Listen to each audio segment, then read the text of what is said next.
رسول کریم اما بعد فاعوذ باللہ من الشیطان الرجیم بسم اللہ الرحمن الرحیم الصلاۃ والسلام علیکہ یا رسول اللہ وعلی آلہ واصحابہ یا حبیب اللہ الصلاۃ والسلام علیکہ یا نبی اللہ وعلی آلہ واصحابہ یا نور اللہ۔ ہم کتنے خوش نصیب ہیں کہ اللہ تبارک و تعالیٰ کے فضل و کرم سے ہم اس آقا کے امتی ہیں کہ جس کے بارے میں امام احمد رضا خان فاضل بریلوی رحمۃ اللہ علیہ فرماتے ہیں کہ سب سے اولا و اعلیٰ ہمارا نبی، سب سے اولا و اعلیٰ ہمارا نبی، سب سے بالا و اعلیٰ ہمارا نبی، اپنے مولا کا پیارا ہمارا نبی، دونوں عالم کا دولہا ہمارا نبی، اور کرن و بدلی رسولوں کی ہوتی رہی، کرن و بدلی رسولوں کی ہوتی رہی، چاند بدلی کا نکلا ہمارا نبی، اور بجھ گئی جس کے آگے سبھی مشعلیں، بجھ گئی جس کے آگے سبھی مشعلیں، شمع وہ لے کر آیا ہمارا نبی، اور سب چمک والے اجلوں میں چمکا کیے، سب چمک والے اجلوں میں چمکا کیے، اندھے شیشوں میں چمکا ہمارا نبی، اور کون دیتا ہے دینے کو منہ چاہیے، کون دیتا ہے دینے کو منہ چاہیے، دینے والا ہے سچا ہمارا نبی، اور سارے اچھوں میں اچھا سمجھیے جسے، سارے اچھوں میں اچھا سمجھیے جسے، ہے اس اچھے سے اچھا ہمارا نبی، اور سارے اونچوں سے اونچا سمجھیے جسے، ہے اس اونچے سے اونچا ہمارا نبی، اور غمزدوں کو رضا، غمزدوں کو رضا مژدہ دیجیے کہ ہے، غمزدوں کو رضا مژدہ دیجیے کہ ہے، بے کسوں کا سہارا ہمارا نبی، بے کسوں کا سہارا ہمارا نبی۔ یہ اللہ تبارک و تعالیٰ کا احسان کہ ہم اس آقا کی امت میں ہیں جو سب سے پیارا نبی ہے، سب سے آخری نبی ہے، تاجدار ختم نبوت کا تاج جس کے سر پر ہے، اس آقا صلی اللہ علیہ وسلم کی امت میں ہم ہیں۔ یہ اللہ تبارک و تعالیٰ کا احسان ہے۔ دوستو، آج ہم بات کرتے ہیں ایک امیر آدمی کی جو محبت کرتا تھا ایک اللہ کے ولی سے۔ حضرت حاتم اصم رحمت اللہ علیہ سے بہت محبت کرتا تھا وہ شخص، اور اس نے اصرار کیا کہ آپ میرے گھر پر تشریف لائے اور کھانا تناول فرمائے۔ حضرت حاتم اصم رحمت اللہ علیہ نے منع فرمایا، اس نے بہت زیادہ اصرار کیا، تو حضرت حاتم اصم رحمت اللہ علیہ نے کہا کہ میری 3 شرطیں ہیں، اگر تم 3 شرطیں پوری کرو گے تو میں دعوت کھانے آ جاتا ہوں۔ اس نے کہا میں آپ کی ہر شرط ماننے کو تیار ہوں، بس آپ میرے گھر پر تشریف لے چلیے اور ایک دن میری دعوت کھائیے۔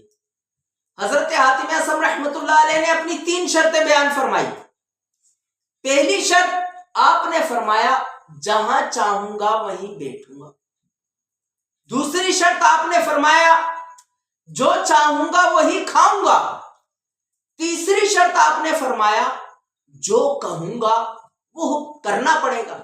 وہ امیر شخص تھا، اپنے ذہن کے مطابق سوچا کہ یہ اللہ کے ولی ہیں، نیک لوگ ہیں، قالین کرسی وغیرہ پر نہیں بیٹھیں گے، سادہ سی چٹائی بچھا دوں گا، اس پر تشریف رکھ لیں گے۔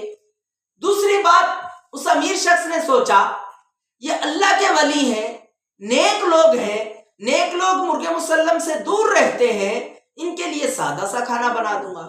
تیسری بات، وہ شخص سوچنے لگا کہ یہ اللہ کے ولی ہیں، عبادت گزار ہیں، یہ مجھے کیا کہیں گے؟ ظاہر سی بات ہے عبادت کا ہی کہیں گے، نماز پڑھنے کا کہیں گے، قرآن کا کہیں گے، میں گردن ہلا دوں گا، بعد کی بعد میں دیکھی جائے گی۔ یہ بات طے ہو گئی، دعوت کا دن مقرر ہو گیا۔ اب وہ امیر شخص دعوت نے بہت بڑی دعوت کا اہتمام کر دیا، بہت بڑی دعوت کا اہتمام کیا، اور وہ دن آ گیا جس دن وہ دعوت تھی۔ اب لوگ آ رہے ہیں اور کھانا تناول کر رہے ہیں۔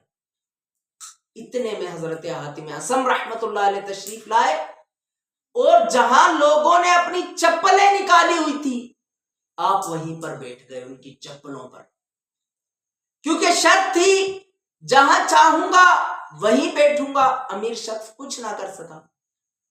پھر آپ نے اپنی جیب سے روٹی کا سوکھا ٹکڑا نکالا اور وہ تناول کرنے لگے۔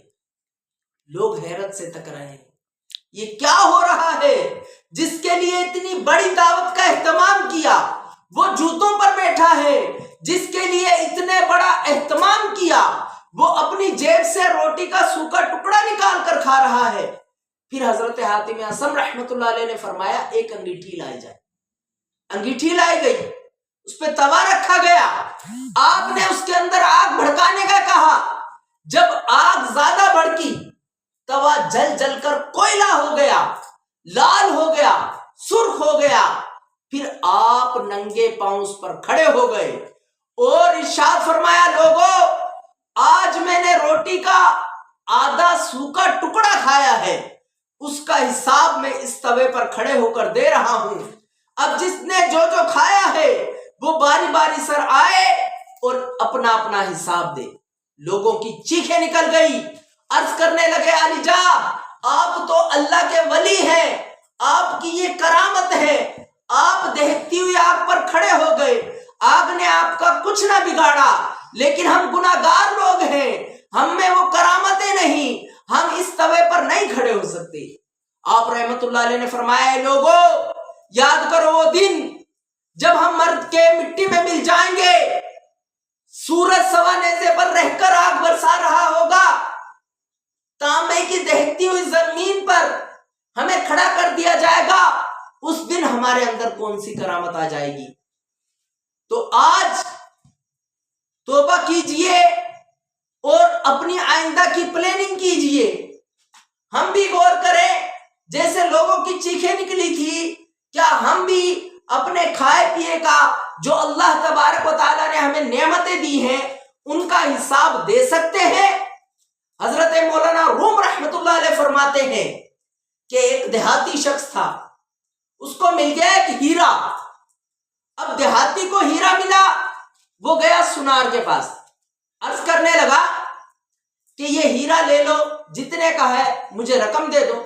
سنار نے کہا تیرا ہیرا اتنا قیمتی ہے، پوری دکان بھی دے دوں تو ہیرے کی قیمت ادا نہیں ہو سکتی، تو کیا کروں؟ اس سنار کہنے لگا آپ شہر کے سنار کے پاس جاؤ۔ جب وہ شہر کے سنار کے پاس گیا تو اس نے بھی یہی جواب دیا کہ ہیرا تیرا بہت زیادہ قیمتی ہے، میں اس کی قیمت نہیں ادا کر سکتا، کسی بڑی دکان والے کے پاس جاؤ۔ جب وہ شہر کی سب سے بڑی دکان والے کے پاس گیا تو اس نے عرض کی کہ ہیرا لے لو، مجھے اس کے بدلے رقم دے دو۔ تو وہ کہنے لگا کہ میں پوری دکان بھی دے دوں، تیرے ہیرے کی رقم ادا نہیں ہوگی، ہیرا تیرا بہت قیمتی ہے، اگر اس کی کوئی رقم ادا کر سکتا ہے تو صرف بادشاہ وقت ادا کر سکتا ہے، تم بادشاہ کے پاس جاؤ اور تاکہ وہ اس کی رقم ادا کرے۔ اب وہ دیہاتی بادشاہ کے پاس گیا، بادشاہ کے پاس گیا اور عرض کرنے لگا یہ مجھے ہیرا ملا ہے، یہ لے لیجئے اور اس کے بدلے مجھے رقم دے دیجئے۔ بادشاہ نے شاہی سناروں کو بلایا، انہوں نے ہیرا چیک کیا اور عرض کرنے لگے علی جا اگر آپ اپنی پوری بادشاہت بھی دے دو تو اس ہیرے کی قیمت ادا نہیں ہوگی۔ تو بادشاہ نے کہا کیا کرے؟ بولا اس ہیرے کی قیمت ادا نہیں کر سکتے، چاہے آپ پوری بادشاہت دے دو۔ تو دیہاتی کہنے لگا علی جا جو آپ کے سمجھ میں آئے مجھے دے دو اور ہیرا لے لو۔ تو بادشاہ نے کہا کہ اب کیا کیا جائے؟ وزیروں نے مشورہ دیا اس کو ایک دن بادشاہت میں چھوڑ دیا جائے، جو بھی یہ لے جا سکے لے جائے اور اس کی قیمت مقرر کر دی جائے۔ سب کو یہ مشورہ پسند آیا، اس کو 12 گھنٹے کے لیے بادشاہی خزانے میں چھوڑ دیا گیا۔ وہاں ہر قسم کا خزانہ موجود ہے لیکن ساتھ ہی بادشاہ کا بیڈ بھی موجود ہے۔ اب اس دیہاتی نے سوچا کیونکہ اب ہیرا اس کے پاس تھا، بہت قیمتی ہیرا تھا، وہ سو نہیں پایا تھا، اس نے سوچا کیوں نہ کچھ دیر آرام کر لوں، خزانہ اتنا ہے ذرا سا بھی لے جاؤں گا میری نسلیں کھائیں گی۔ اب کیا ہوا، وہ دیہاتی سو جاتا ہے اور سوچ یہ ہوتی ہے دوستوں کے پاس جاؤں گا اور کہوں گا بادشاہ کے بیڈ پر سو کر آیا ہوں، ٹیکا لگاؤں گا۔ تو اب یہ سوچ کے ساتھ وہ دیہاتی جیسے ہی بیڈ پر لیٹتا ہے اس کی آنکھ لگ جاتی ہے، ایسی آنکھ لگتی ہے 12 گھنٹے گزر جانے کے بعد سپاہی آ کر اٹھاتے ہیں کہ اے دیہاتی اٹھ جا، تیرا ٹائم پورا ہو چکا ہے۔ وہ دیہاتی کہنے لگا کہ ظالموں، اتنا قیمتی ہیرا لے لیا، کچھ تو اٹھانے دو۔ سپاہی کہنے لگے ہم بادشاہ کے حکم کے تابع دار ہیں، اس وقت اگر تم سارا لے جاتے ہم منع نہیں کرتے، لیکن اب وقت کیونکہ پورا ہو چکا ہے، اب ہم تمہیں کچھ نہیں اٹھانے دیں گے۔ لوگوں، مولانا روم رحمت اللہ علیہ فرماتے ہیں جس طرح وہ دیہاتی جو وقت اس کو ملا تھا اس نے خزانے میں سے کچھ نہ اٹھایا، کبھی ہماری بھی وہی مثال ہو جائے۔ آج نمازوں کا خزانہ موجود ہے، تلاوت کا خزانہ موجود ہے، نفل پڑھنے کا خزانہ موجود ہے، حسن اخلاق کا خزانہ موجود ہے، کبھی ہمارے ساتھ بھی اسی دیہاتی کی طرح ہو کہ ہم غفلت میں زندگی گزار دے۔ اللہ تبارک و تعالی ہم پر کرم فرمائے۔ لوگوں، آج اپنے رب کی بارگاہ میں سچی توبہ کیجئے اور اس زندگی کو غنیمت جانیے، جتنی زندگی باقی ہے اللہ تبارک و تعالی کی فرما برداری میں گزاریے، اور آج تک اگر کوئی نافرمانی ہو گئی ہو تو سچے دل سے اللہ تبارک و تعالی سے توبہ کیجئے۔ اللہ تبارک و تعالی ہم سب کا حامی و ناصر ہو۔ اللہ تبارک و تعالی ہم سب کو عمل کی توفیق عطا فرمائے۔ آمین بجاہ النبی الامین صلی اللہ علیہ وسلم۔